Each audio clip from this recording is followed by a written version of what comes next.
Hey, welcome back to another episode of Heroes and Videos. This is more of the Charlotte Heroes Con coverage. Going to be looking at some books that I picked up during the Charlotte Heroes Con, which is always just an amazing con. One of these days or one of these years, I'm going to need to stay over. It's like a 4.5 hour trek for me each way, and I do it in one day because I'm just insane.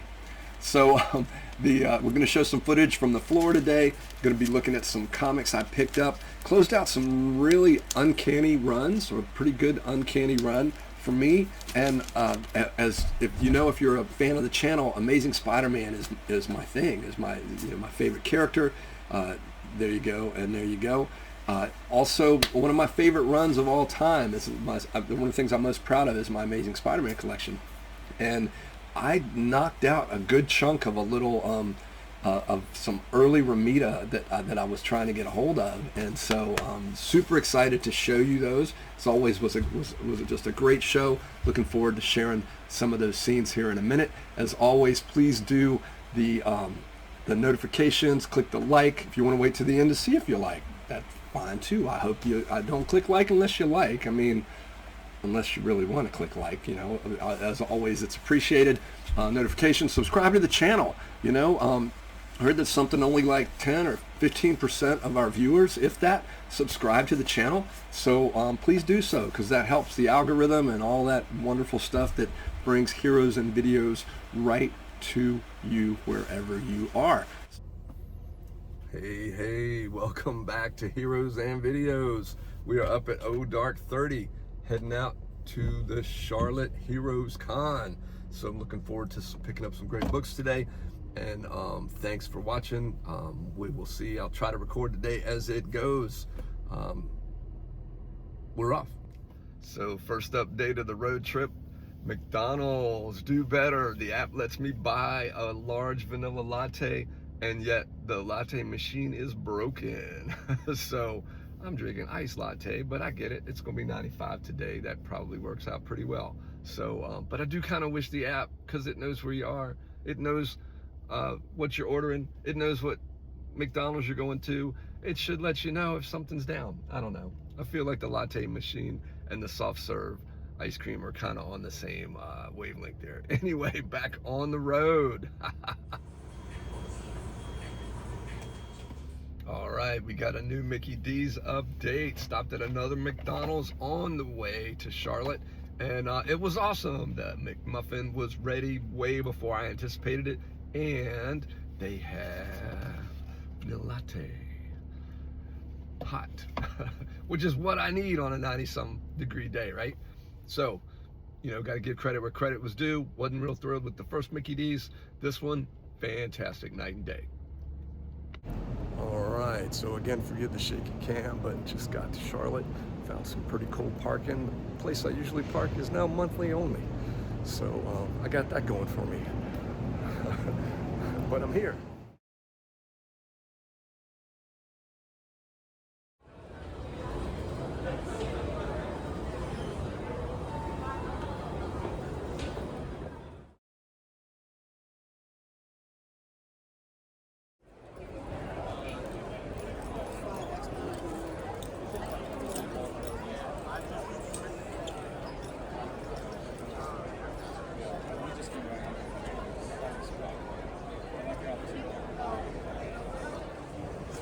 It's hilarious. Actually, it's a cute cover right now.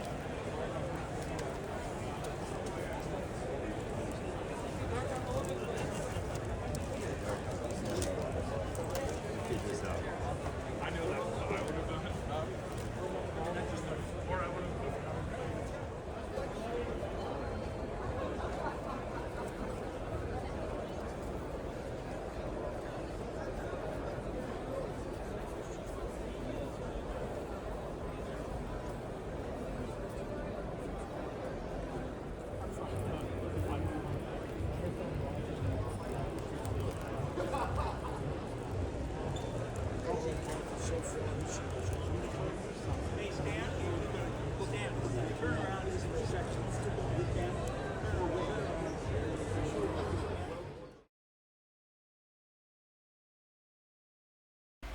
All right, welcome back. So now, what did I get while I was there? Well, I've got another video that I showed about half of what I've got, and the rest of it is coming up here shortly. And so let's get right into those books. First up, I got Daredevil 116. Now, I know, like a lot of you, I've had, you have certain books in your collection that you've had over the years. I picked this up off the rack when I was a kid. My copy somehow at some point, and I'm assuming it was little me, cut out the Daredevil logo or the Daredevil character in the logo. So the copy I had many years ago, don't know where that thing is now, was damaged, vandalized, you could almost say. I do also remember it had a Marvel value stamp in the book, and just I've mentioned in previous videos, tip for you guys, if you see a 25-cent Marvel, check for the value stamp. And most dealers are really good about putting it in there. The dealers that I picked up these 25-cent Marvels from were cool about, I asked, would you open it up for me? And they said, no, you can go ahead.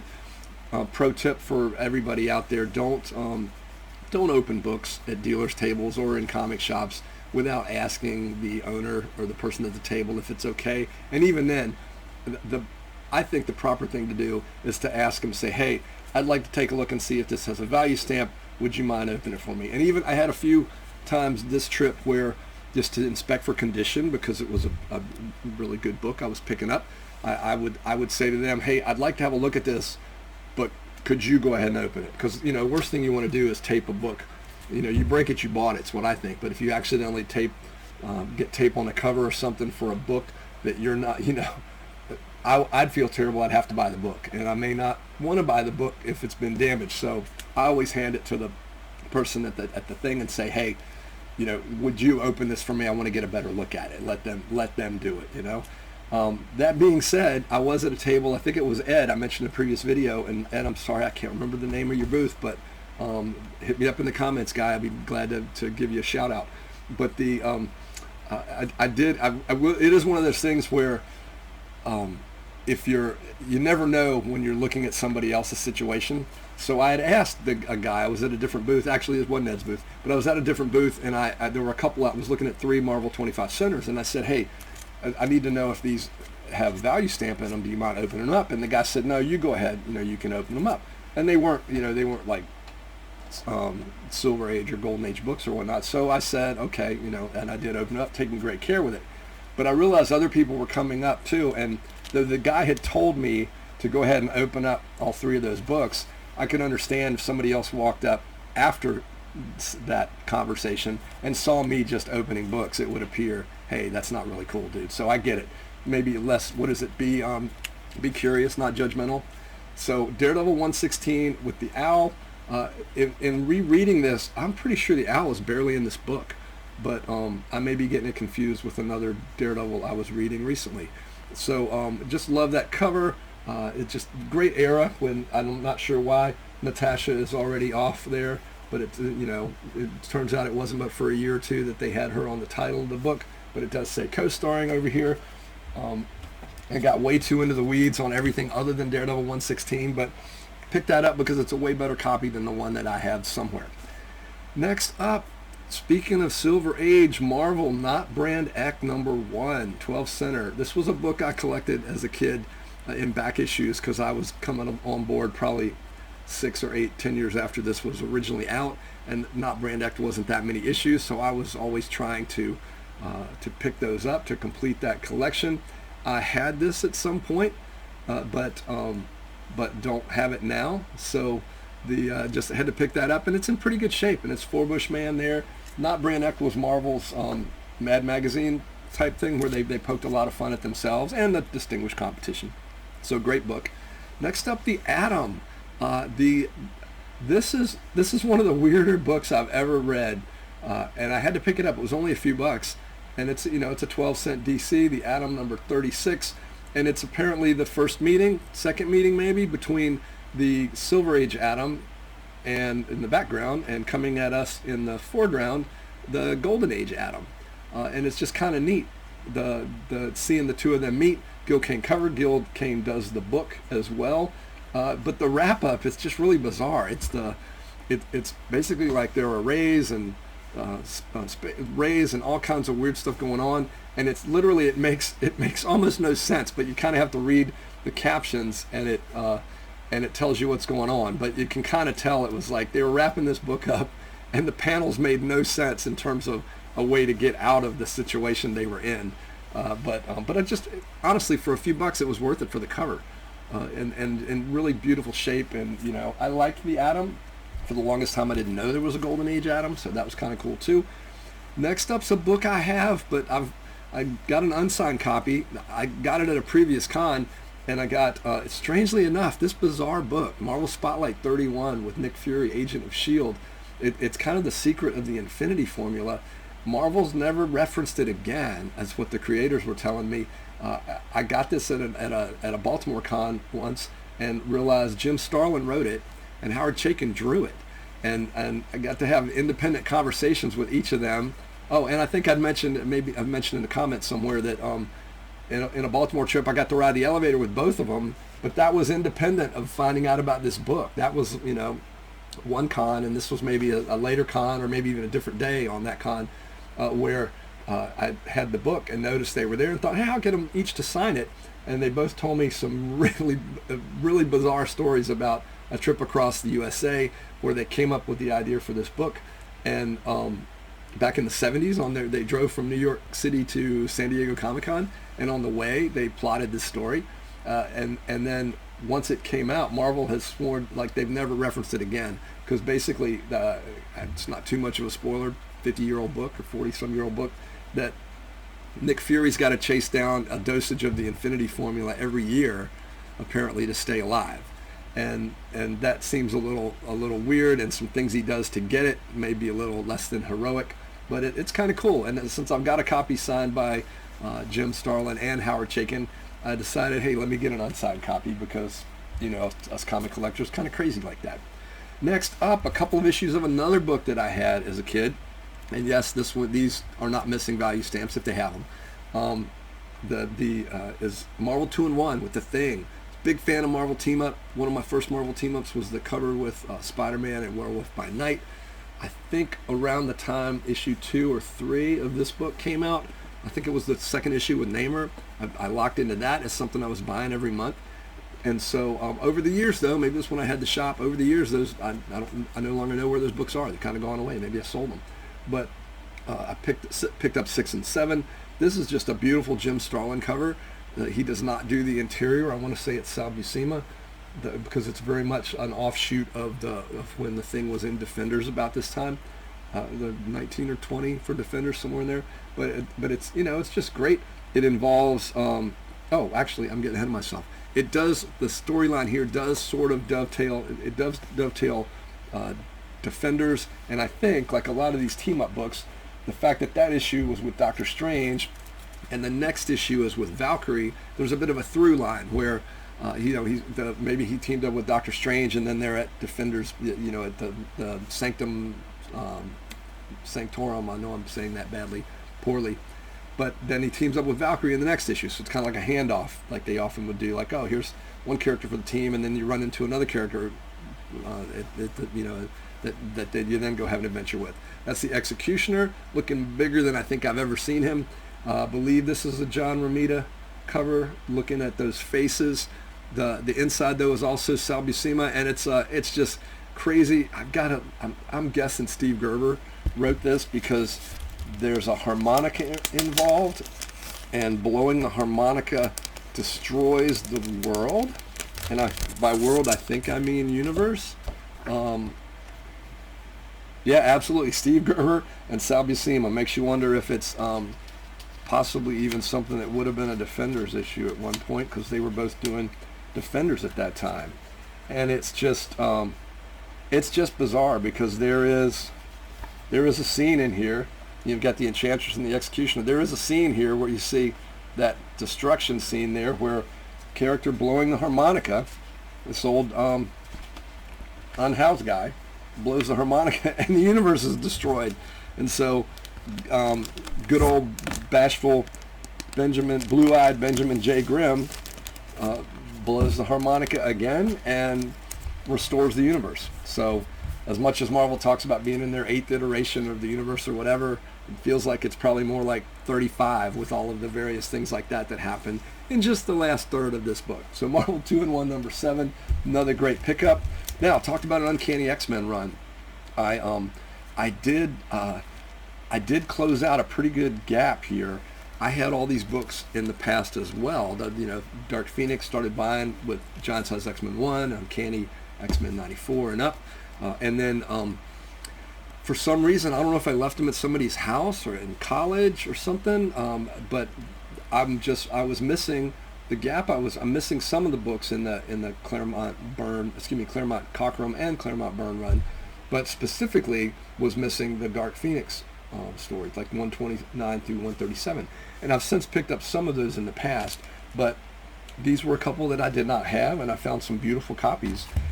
This is Uncanny X-Men 134, and it is just, I don't know, I'm not as hip as everybody else. Apparently there's a spine tick or something over there on Cyclops. You can kind of see if you look close, but it presents really well when I'm not glaring at you there with the light. It presents very well.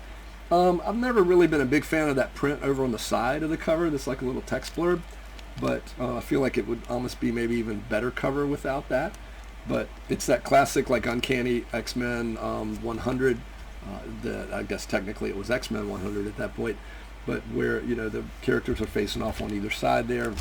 And of course, the very next issue, Uncanny X-Men 135. These I did get from Ed's booth. The 135 there, where that classic cover where she's demolishing the logo up there.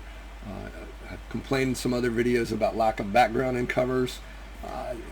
Same thing here, but it doesn't. It is such a powerful image, and mainly that look on Phoenix's face there, where she's that evil look on her face is just something else. So really good book. I don't remember which one it was. It was either this one or the one prior. Super great price on the book, because there was another one in pretty much same condition next to it that was probably 3 times the price. And Ed was like, "Wow, okay, dude, you found a good one." I guess that was priced back when back in the day. So that was pretty neat. Prior to getting into, one more before we get into the Spider-Man stuff. Fantastic Four 31. This is one that I did not have. It fills in a little gap for me. I think in the past I've talked about 25 to 30. 31 I did not have. Found a really good copy here. I think it's a good copy anyway. Yeah, it's a little worn. Oh, look, a color break or a spine tick on a 70-year-old or 60-some-year-old book.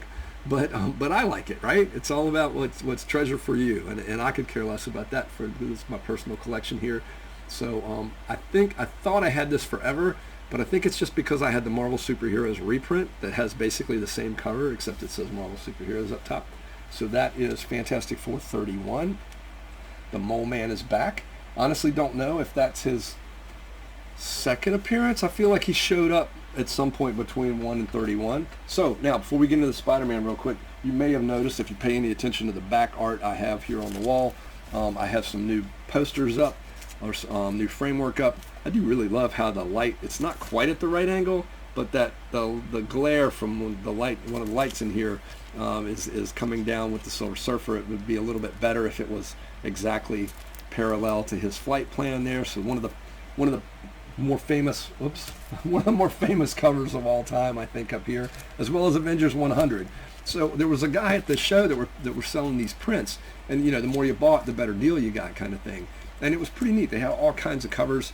I'm going to show off a few of them. I think I have 1 or 2 out in the hallway. So I think out there is Fantastic Four, the 236, the 20th anniversary cover.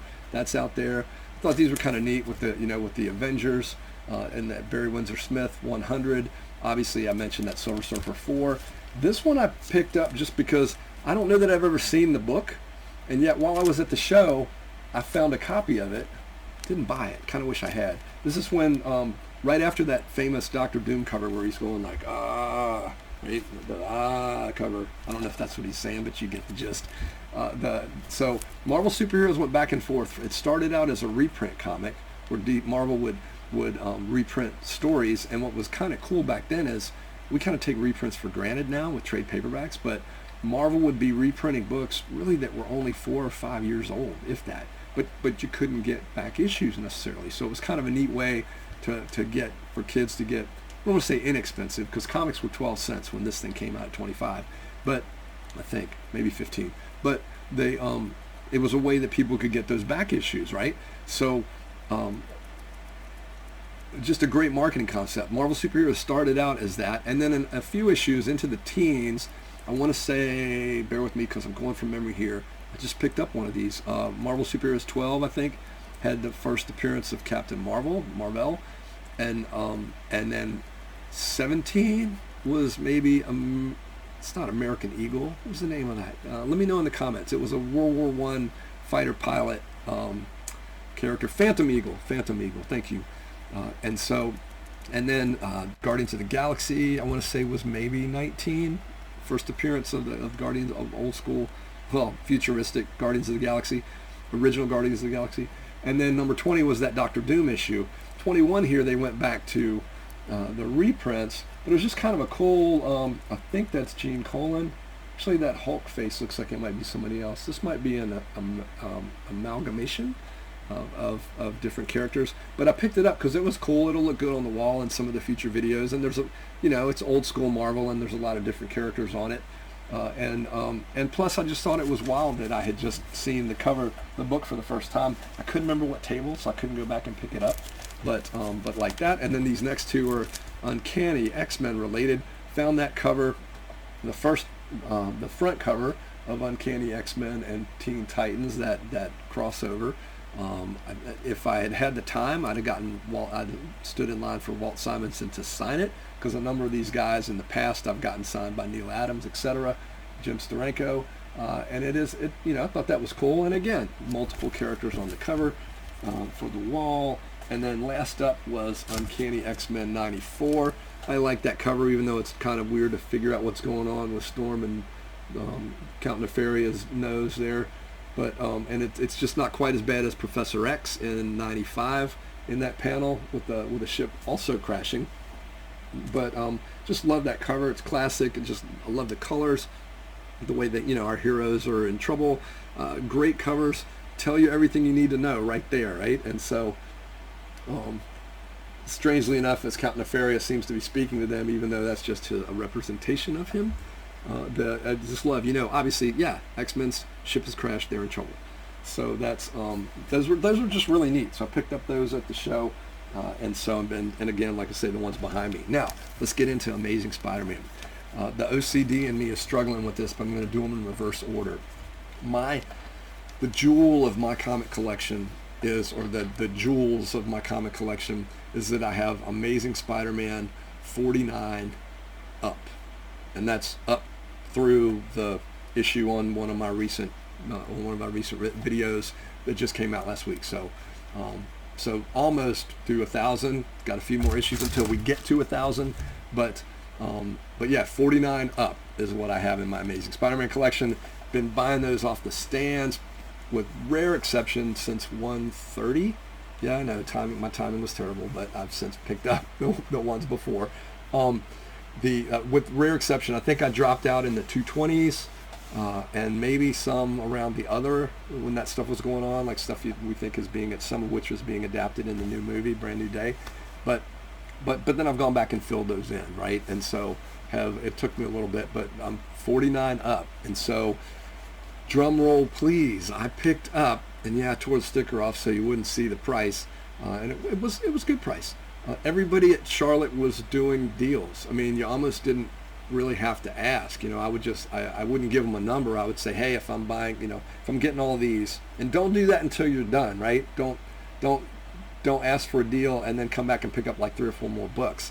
I saw a couple of people doing that and saying, well, hey, wait, can I get that because I already got this much from you 10 minutes ago or whatever? It's like, do your due diligence, check out everything you think you might possibly want to get, because the more you get or the more books you get, the better deal you may get. But it doesn't help to, like, you don't get, it's what have you done for me lately? It doesn't help to work off of the deal, to try to add it in with the deal you did an hour ago or or whatever.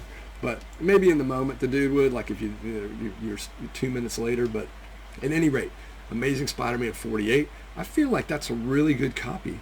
And the other thing, you'll notice a little bit of the sheen of the Mylar. I've left a lot of, I'm usually rebagged most of the stuff I get. I'm leaving the Mylar on, the guys I got in Mylar. A lot of booths where everything was in Mylar, and it's pretty, and I know it lasts longer. So it would, I don't know that I'm ready to invest in just Mylar at this point, but I think for some books I'll go with the Mylar. So that's 48. Next up, 47. So Amazing Spider-Man 47, little brown on the edge there, but it's really hard to keep a super white cover super white. It's Craven. I know he showed up, obviously I want to say he showed up around 14, Amazing Spider-Man 14, and then again I think in one of the last Ditko issues in the 30-somethings. So this may be his third appearance. I don't know. I think he did appear somewhere else, maybe in a Daredevil, but in the meantime, so I think I did pick up his second appearance somewhere. But it's pretty, I like this copy, and it's Amazing Spider-Man 47, which means, yes, those of you math wizards at home, I now have 47 up. The Ditko issues, I've got 3 or 4 Ditko issues. I'm not a huge Ditko fan, but I guess at some point I'm going to be picking up more of those because I do like some of those issues very much. I have some of the Romita senior early issues. I do have 39, I have 40, and my next goal was finishing off 41 to 48. Well, just picked up 47 and 48. However, and it was a bit of a struggle to not make this a part of the run, like a sequential part of the run. Found a really nice copy of Amazing Spider-Man 43, which I believe is the second appearance of Mary Jane Watson and the second appearance of the Rhino as well. I think he was in 41 and then he kind of took a breather. But this is a beautiful copy, I think. And it is in Mylar, so I don't know if that makes a difference. But it's just, it presents well, and it's one more step. So it kind of blew my mind at the end of the day to go, hey, wait a minute, I need, 41 through 48? So I need 8 issues to fill my, Romita up run, if you will. And so I got 3 out of 8 at this show. So that was pretty cool. This one and the 47 were at the same booth. The 48 was at a booth just before that. I didn't see this until near the end of the day on Saturday, or to see these books. I took the guy's card because he had, I realized as I was talking to him about the ones I was looking for and asking, can I see this one? Can I see that one? He did have 39 through 48, 49, literally right there side by side. So, yeah, though I did not bring enough money to do all of that, it would have been, and if I'd seen it early, maybe that would have been all I would have done, and it would have been a much shorter video. But I'm really psyched. I'm super psyched that I got those Amazing Spider-Mans. I probably will be going light on that, on completing the rest of those for a little bit, maybe till Baltimore in the fall, or Charlotte again next summer. But yeah, let me know what you think. What's a run you're chasing, right? I mentioned Amazing Spider-Man for me, those Uncanny X-Men. Oh, side note, that Uncanny X-Men, those 2 issues give me now like 108, I think, through 200 plus, and I've slacked off a little bit after that because for me that Claremont Cockrum Byrne run is just one of the best runs of any comic ever. So I think if I fill in, I think maybe 107, somewhere in there, 107 or 108 might be the only one I need to have giant size 194 up to 200, but yeah, and I just didn't feel like paying the price I was seeing for those. Last side note, a lot of dealers had what do we call them, COVID prices. Like, prices were still pretty high for a lot of stuff. However, everybody was doing deals, and there were just full tables that were like everything 25% off or 50% off or whatever. So I think folks, instead of repricing their books, and I get it, they're just saying, hey, let's just, here, we're just going to knock off what you saw when things were at their height during COVID. That's it for today's episode of Heroes and Videos. As always, thank you so much for spending a little time here at Heroes and Videos. As always, keep reading comics, keep going to see movies in theaters, and be kind to each other.